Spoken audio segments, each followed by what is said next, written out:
Hello, I'm Tracy Grimshaw. Welcome to A Current Affair. They prey on children using the internet, and it's alarmingly easy for them.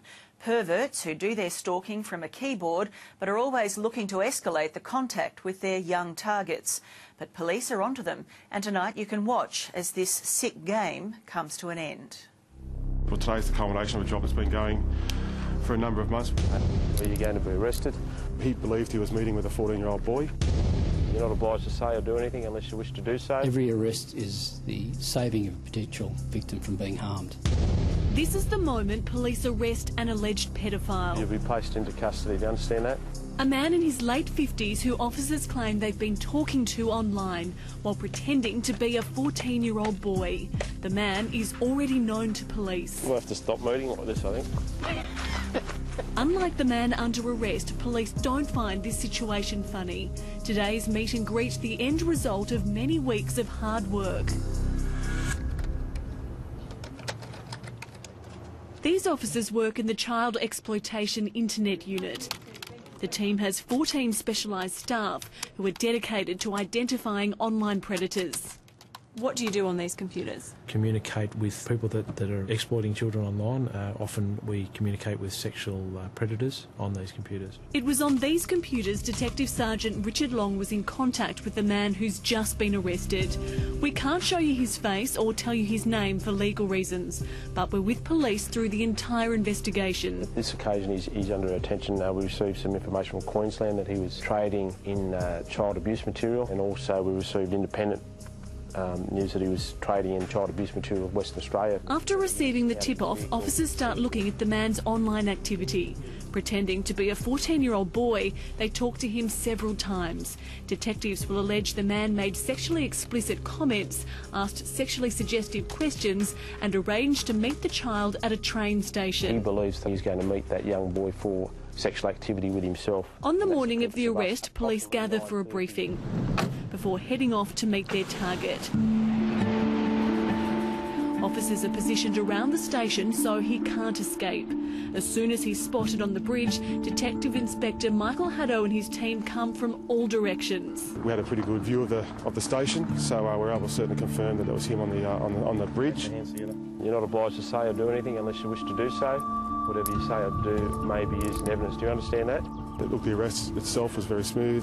Our intelligence had him in the right place at the right time, and he hasn't resisted at all. He's very much submissive when he was arrested. He hasn't said very much at all at this stage, and obviously that matters now before the courts. Now under arrest, the man will be taken back to the local police station where he'll be formally charged. After that, officers will head to his house, which will be searched. The officers have just conducted a search warrant. What did they find? A number of computers, electronic storage devices and some items of clothing, which we allege will have been used in the commission of the offence. That now forms part of the brief of evidence that goes before the court. The man is charged with 11 offences, including using a carriage service to procure a child under 16 years of age, 8 counts of using a carriage service for child pornography, 2 counts of possession of child abuse material. In court, he didn't apply for bail and now faces up to 10 years in jail. Every arrest is a success. The opportunity for a predator to identify a vulnerable person is growing. Sure no one's at risk. Detective Superintendent John Kurlitek is the commander of the Sex Crime Squad. We've got some things in place. Our conviction rate is quite high. The technology we use to gather our evidence is quite robust and very transparent. Every online conversation between an officer and an alleged predator is recorded.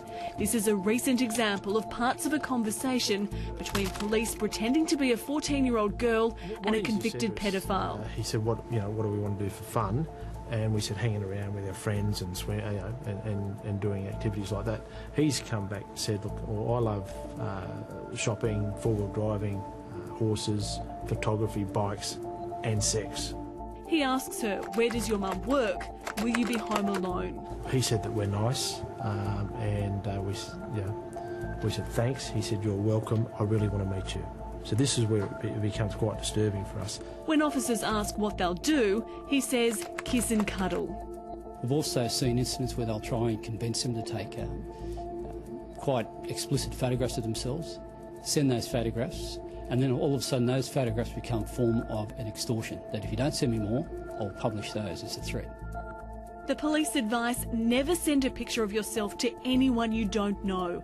Never give out your name, address or phone number over the internet, and never arrange a face-to-face meeting with a stranger. If you have any concerns whatsoever, tell someone. Don't leave it to the last minute, but tell someone. Tell your parents, tell a police officer, tell a teacher, tell someone you trust.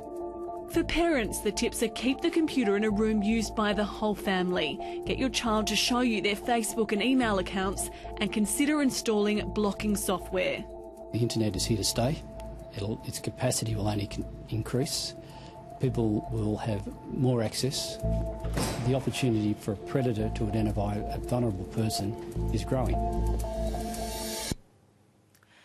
And the man arrested in that story is due back in court in 2 weeks.